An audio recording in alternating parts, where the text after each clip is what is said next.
Assalamualaikum warahmatullahi wabarakatuh dan selamat siang Tribuners. Jumpa kembali dengan program Live Report on the Spot. Program ini hadir setiap pukul 14.00 waktu Indonesia Tengah. Program ini menampilkan tayangan live report dari jurnalis Tribun Timur yang ada di kabupaten kota, yang ada di Provinsi Sulawesi Selatan dan Sulawesi Barat. Dan hari ini pada edisi Jumat 23 Juli 2021, kita sudah tersambung dengan dua jurnalis Tribun Timur yang ada di Kabupaten Luwu Timur dan juga Kabupaten Nrekang. Tribuners, untuk liputan pertama, kita sudah tersambung dengan rekan jurnalis Tribun yang ada di Kabupaten Luwu Timur dengan Ivan Ismar. Halo, Assalamualaikum Ivan. Waalaikumsalam. Apa kabar? Alhamdulillah baik, Pak. Alhamdulillah. Oke, Tribuners, rekan Ivan Ismar akan melaporkan terkait dengan rencana Pilkades serentak yang akan dilangsungkan di Kabupaten Luwu Timur. Untuk lebih lengkapnya, laporannya kita dengarkan rekan Ivan Ismar. Silakan Ivan. Ya, baik. Pemilihan kepala desa serentak di Kabupaten Luwu Timur ini rencananya akan digelar pada November tahun ini, tahun 2021. Nah, secara data dari Dinas Pemberdayaan Masyarakat Desa Luwu Timur, ada 62 desa yang akan menggelar Pilkades serentak, di mana dalam pelaksanaan Pilkades nantinya pada masa pandemi ini, DPMD berupaya untuk tetap menerapkan protokol kesehatan baik di TPS maupun pada orang yang akan melakukan pemilihan. Ini juga merujuk pada Permendagri nomor 72 tahun 2020 tentang perubahan kedua Permendagri nomor 112 tahun 2014 tentang pemilihan kepala desa. Bang Apip. Oke, Ivan, dari 62 desa, itu berapa kecamatan di situ, rekan Ivan? Baik, 62 desa ini tersebar di 11 kecamatan, karena di Luwu Timur secara wilayah administratifnya itu, Kabupaten Luwu Timur itu terdiri dari 11 kecamatan. Nah, kalau dusunnya sendiri itu ada 465 dusun yang tersebar di 124 desa di Kabupaten Luwu Timur. Oke, terkait dengan pelaksanaan Pilkades serentak, sampai saat ini tahapannya seperti apa yang sudah dilalui atau kemudian akan dilangsungkan? Baik, Bang Afif. Saat ini saya sudah bersama dengan Sekretaris DPRD Luwu Timur, Pak Erwin Leweng, untuk menjelaskan teknis pelaksanaan nantinya terkait Pilkades serentak tahun 2021. Oke, siap. Ya. Halo, Assalamualaikum Pak Erwin. Waalaikumsalam warahmatullahi wabarakatuh. Semoga kabar Pak Erwin semakin sehat dan juga di Luwu Timur. Pak Erwin, izin bertanya terkait dengan pelaksanaan Pilkades serentak di Kabupaten Luwu Timur. Saat ini untuk tahapan sampai sejauh mana yang sudah dilakukan oleh Dinas Pemberdayaan Masyarakat Desa ini, Pak Erwin? Ya, makasih. Pilkades serentak di Luwu Timur ini telah jelaskan tadi teman saya Pak Ivan, itu 62 desa. Kami ini masih tahap dalam hal penyusunan regulasi. Regulasi kami ini kita akan rencana buat perda dan perbuk.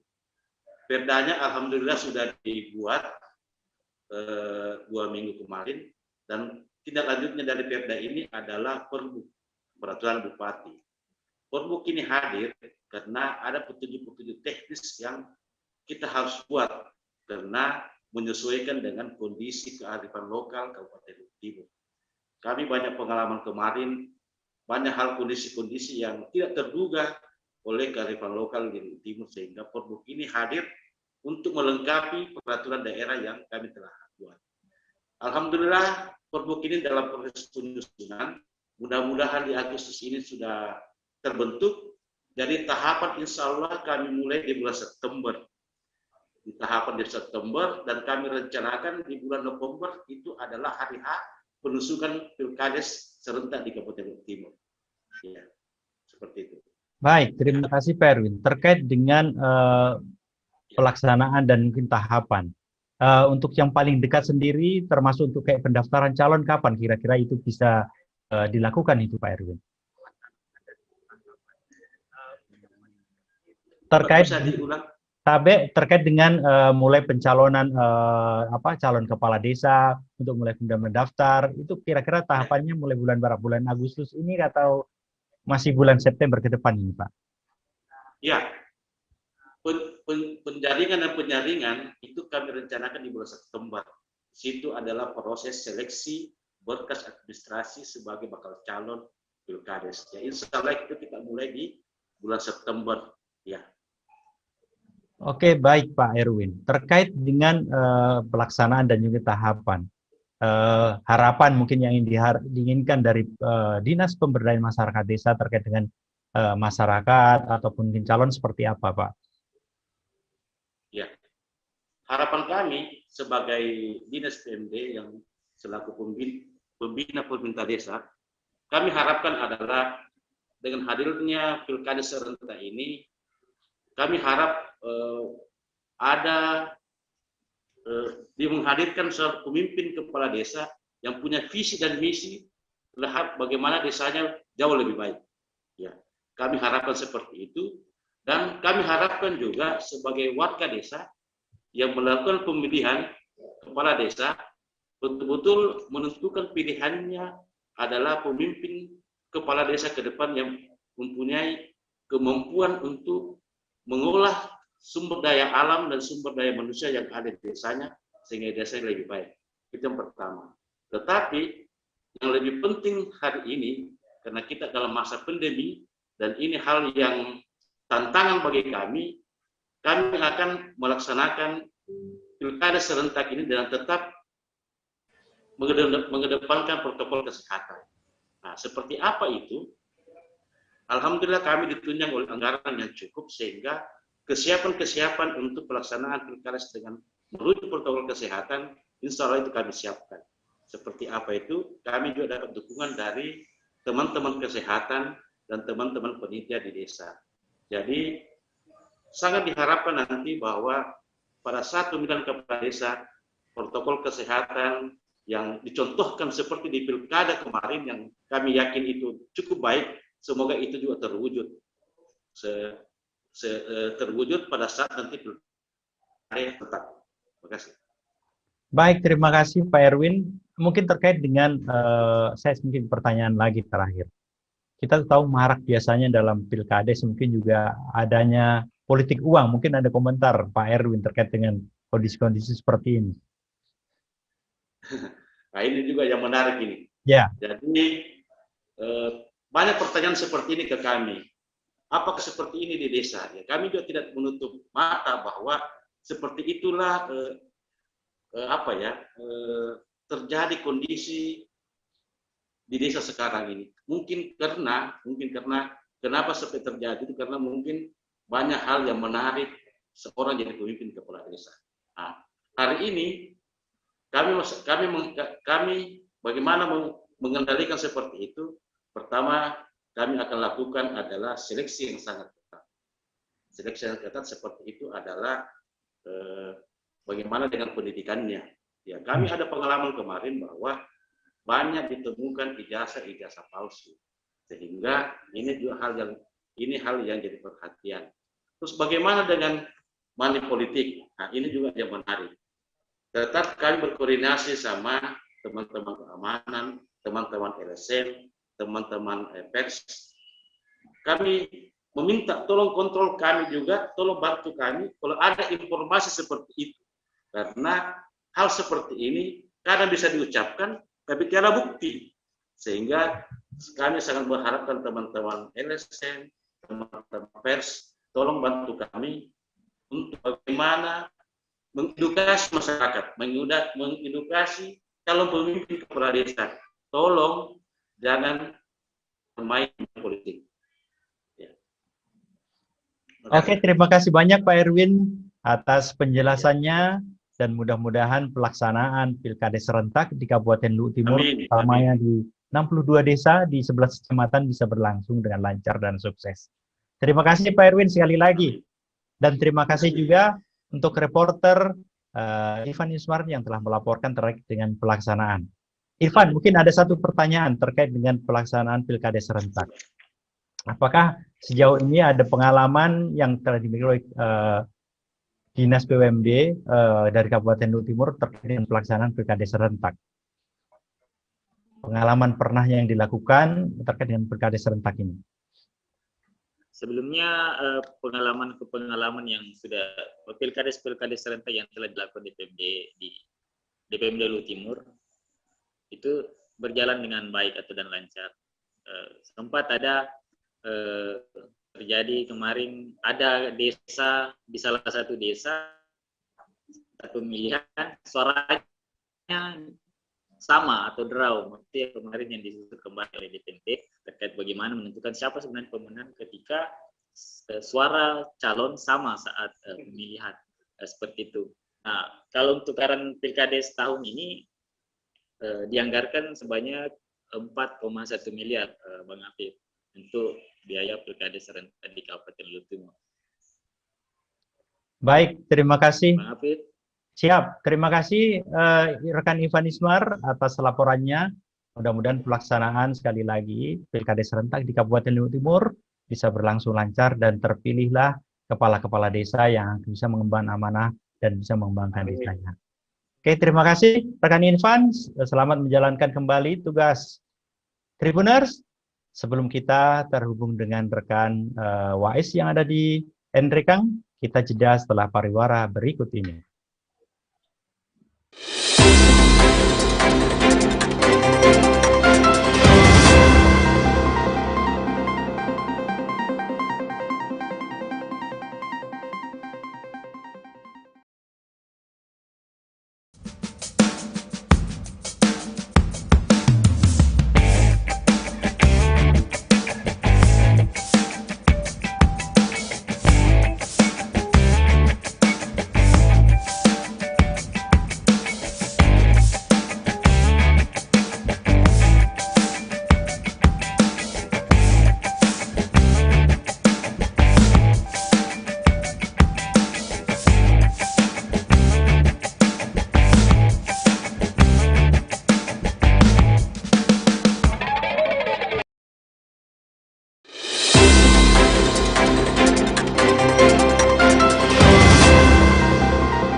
Tribuners, kembali lagi masih bersama saya, jurnalis Tribun Timur Arkudin Usman, dan masih di live report on the spot siang. Dan pada sesi yang kedua ini, Tribuners, kita sudah terhubung dengan jurnalis Tribun Timur, Abdul Aziz atau Wais yang ada di Kabupaten Enrekang. Halo, Assalamualaikum Wais. Tribuners, rekan Wais ini sedianya akan melaporkan terkait dengan pelaksanaan pembelajaran tatap muka yang ada di Kabupaten Enrekang, di mana rencananya pada Agustus nanti Kabupaten Enrekang terutama Dinas Pendidikan dan Kebudayaan akan mengizinkan terkait dengan pembelajaran tatap muka. Halo rekan Wais, sudah terhubung? Assalamualaikum rekan Wais. Iya, siap. Oke. Ya, waalaikumsalam. Ya, siap. Oke, Tribuners, rekan Wais akan melaporkan langsung terkait dengan pembatalan rencana pembelajaran tatap muka yang akan dilakukan oleh Dinas Pendidikan dan Kebudayaan Kabupaten Enrekang. Silakan rekan Wais. Ya, terima kasih Bang Arif di studio. Tribuners, siang ini kita dari Kabupaten Enrekang akan melaporkan dari perkembangan sekolah tatap muka terbatas yang akan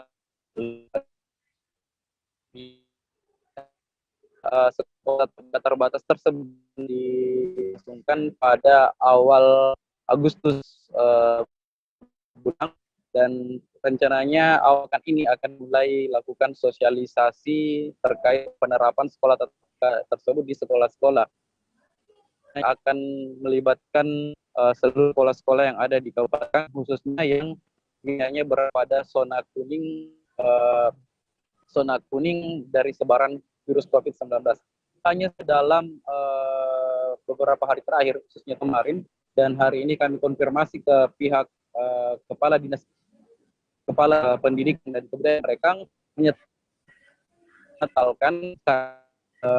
rencana seiring dengan peningkatan kasus COVID-19 ada di Kabupaten Nrekang.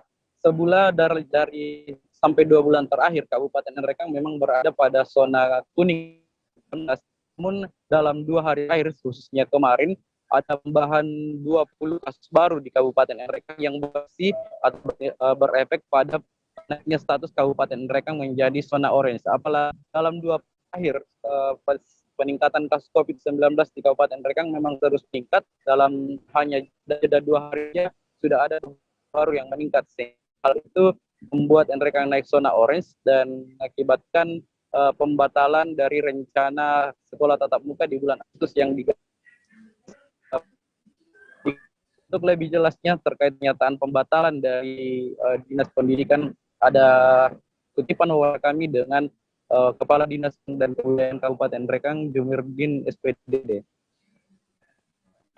Kesempatan ini saya Kepala Dinas Pendidikan dan Kebudayaan Kabupaten Nrekang yang memberikan pernyataan tadi pagi bahwa insya Allah Dinas Pendidikan akan melaksanakan sosialisasi tatap muka terbatas minggu depan sepanjang daerah kita bertahan di zona kuning.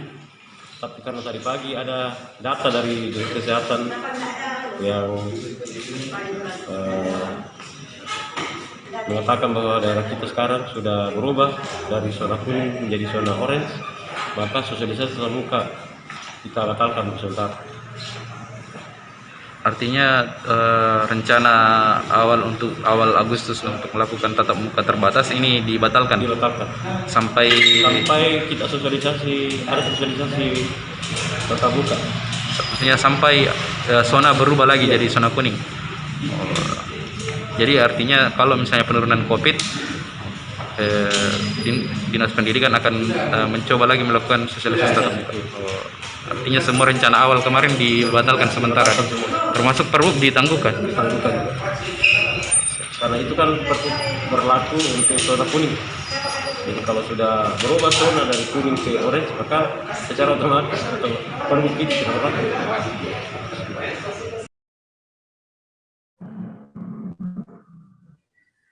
Ya, demikian kutipan wawancara kami dengan Kepala Dinas Pendidikan dan Kebudayaan terkait pembatasan penerapan sekolah tatap muka di Kabupaten Nrekang. Demikian Bang Arif. Baik, Wais, terkait dengan rencana pembelajaran tatap muka yang akhirnya batal. Untuk perkembangan sendiri sampai kapan ini mungkin akan ditinjau kembali atau tanpa batas waktu atau sampai kapan kira-kira, Wais? Ya, berdasarkan dari dan wawancara kami dengan Kepala Dinas Pendidikan dan Kebudayaan Kabupaten Nrekang tadi pagi, bahwa pembatalan penerapan sekolah tatap muka ini sebenarnya bukan semata dibatal penuh. Ini ditangguhkan hingga kasus COVID di kabupaten mulai menurun kembali. Artinya jika kabupaten periode bulan beberapa pekan ke depan turun kembali dari zona penerapan sekolah tatap muka, akan dicoba disosialisasikan kembali, seperti itu. Karena sebenarnya terkait sekolah tatap muka ini sudah dimulai dilakukan dengan penerbitan terkait penerapan sekolah tatap muka tersebut. Sudah ada perbuknya menurut keterangan mulai sejak kemarin sore. Ini rencananya akhirnya dibuka, padahal dari Dinas Pendidikan mulai menggagas roadmap akhir Juli, dan rencana sekolahnya ini memang hanya jika jadi dilakukan penerapan sekolah tatap muka ini hanya dilakukan selama 3 hari dalam sepekan, Senin, Rabu, dan sementara hari Selasa dan Kamis sekolah akan diminta untuk proses pembelajaran dengan cara sekolah alam. Artinya para peserta akan dibawa ke alam dan lebih mengenal juga belajar dari alam, seperti itu Pak Arif.